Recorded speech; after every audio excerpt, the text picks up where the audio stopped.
दोस्ती की कहानी।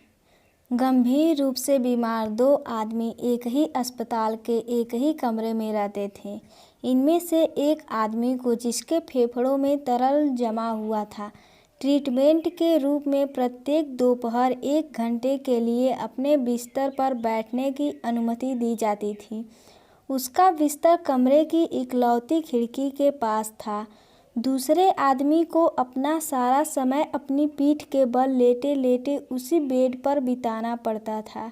ये दोनों व्यक्ति, जो अब कई समय से एक साथ थे, उन्होंने अब आपस में घंटों तक बातें करना शुरू कर दी। उन्होंने अपनी पत्नियों और परिवारों, अपने घरों, अपनी नौकरी, सैन्य सेवा में अपनी बिताए जीवन के बारे में बातें की। उन्होंने बातें की कि वो कहाँ कहाँ घूमे हैं और जीवन में क्या क्या अचीव किया है। हर दोपहर जब खिड़की के पास बिस्तर पर बैठा आदमी 1 घंटा अपने बिस्तर पर बैठकर खिड़की से बाहरी दुनिया के नज़ारे देखता था, तो वह अपने रूममेट को उन सभी चीज़ों का वर्णन करके सुनता था और इस तरह वे दोनों ही बाहरी दुनिया से जुड़ा हुआ महसूस करते। दूसरे बिस्तर पर बैठा आदमी, जो चाह कर भी ज़्यादा हिल-डुल नहीं सकता था, वो अब उस 1 घंटे की अवधि के लिए अपने आप को जीवित महसूस करने लगा। इसी 1 घंटे के दौरान उसकी अस्पताल की बेबस दुनिया बाहर की दुनिया की सभी गतिविधियों और रंगों से विस्तृत और जीवंत हो जाया करती। खिड़की से एक सुंदर झील वाला पार्क दिखाई देता था। बत्तख और हंस पानी पर खेलते थे, जबकि बच्चे अपनी खिलौने वाली नावों को चलाते थे। रंग बिरंगी फूलों के बीच युवा प्रेमी हाथों में हाथ डाले चलते थे और दूर से शहर के क्षितिज का एक अच्छा दृश्य देखा जा सकता था।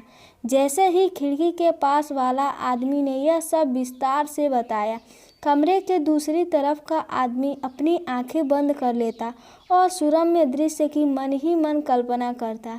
एक गर्म दोपहर को खिड़की के पास वाले आदमी ने वहां से गुजरने वाली परेड का वर्णन किया। हालांकि दूसरे आदमी को किसी तरह की कोई ध्वनि या बैंड की आवाज़ नहीं सुनाई दे रही थी, फिर भी जैसा उसका वर्णन खिड़की के पास वाले व्यक्ति द्वारा किया जा रहा था, दूसरा आदमी इसे आंखें बंद कर देख सकता था। अपनी कल्पना में अपनी मन की आंखों से कई दिन और सप्ताह बीत गए। एक दिन सुबह नर्स स्नान के लिए पानी लेकर आई।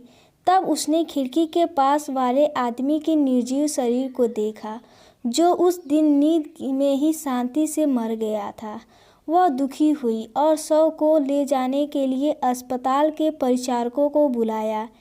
अपने इस मुश्किल सफ़र का एकमात्र हमसफ़र के जाने से पहले से अधमरे शरीर वाला दूसरा आदमी जैसे मन से भी अधमरा सा हो गया। कुछ दिन बड़ी पीड़ा और बोरियत में बिताने के बाद उचित समय देखकर आदमी ने नर्स को उसको पहले आदमी के बेड यानी खिड़की के पास वाले बेड पर शिफ्ट करने के लिए कहा। नर्स को कोई एतराज़ नहीं था। उसे शिफ्ट करके और यह सुनिश्चित करने के बाद कि वह सहज है, नर्स ने उसे अकेला छोड़ दिया।